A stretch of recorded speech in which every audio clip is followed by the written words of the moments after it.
निदाउनु अर्थात् निन्द्रा केवल शरीरलाई आराम दिने समय मात्र होइन, यो दिमागलाई स्वस्थ र मजबुत राख्ने अत्यन्त सक्रिय र आवश्यक प्रक्रिया हो। गहिरो निद्रामा दिमाग कोशिका स्तरमै आफूलाई मर्मत गर्न थाल्छ, विशेष गरी रेडोक्स मेटाबोलिजम सन्तुलनमा राख्दै मुक्त अणु अर्थात् फ्री रेडिकल्स भनिने हानिकारक अणुलाई नियन्त्रण गर्छ। यदि यी अणुहरू बढे भने तिनीहरूले दिमागका कोषहरूलाई क्षति पुर्याउन सक्छन्, तर निन्द्राले तिनीहरूलाई निष्क्रिय पार्छ, दिमागलाई तनाव मुक्त बनाउँछ र न्युरोनहरूलाई पुनः चार्ज गरी ठिकसँग काम गर्न सक्षम बनाउँछ। हरेक रात दिमागले यो समयलाई मस्तिष्क सफा गर्ने अभियान जस्तै प्रयोग गर्छ।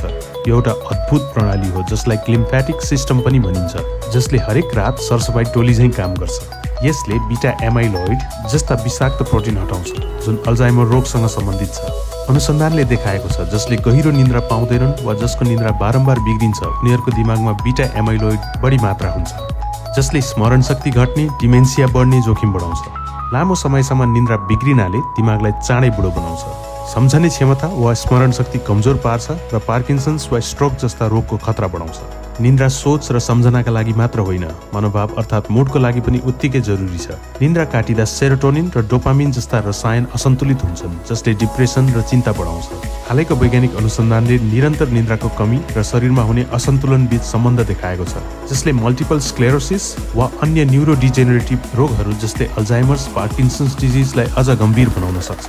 निन्द्राको प्रभाव केवल दिमागसम्म सीमित छैन। खराब निन्द्राले रक्तचाप बढाउँछ, धमनी वा आर्टेरी कडा पार्छ र मेटाबोलिजम बिगार्छ, जसले मधुमेह र मुटु रोगको सम्भावना बढाउँछ। मानिसले राम्रोसँग निदाउने गरेन भने केवल दिमाग मात्र होइन, पुरा शरीर नै पीडित हुन्छ।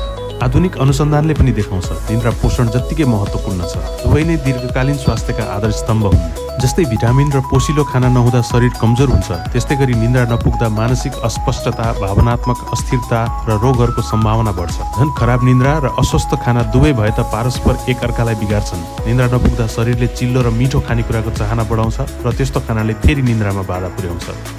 त्यसैले निन्द्रा एक शक्तिशाली प्राकृतिक औषधि हो। न्युरोसाइन्सका अनुसार राम्रो निन्द्रालाई प्राथमिकता दिनु दिमागलाई तिखार्ने, भावनालाई स्थिर राख्ने र गम्भीर रोगहरूबाट बच्ने सबैभन्दा सरल उपाय हो। नियमित निदाउने समय तोक्ने, सुत्नु अगाडि मोबाइल लगायत स्क्रिन नहेर्ने, आरामदायी वातावरण बनाउने जस्ता बानीहरू साँच्चीकै महत्त्वपूर्ण छन्।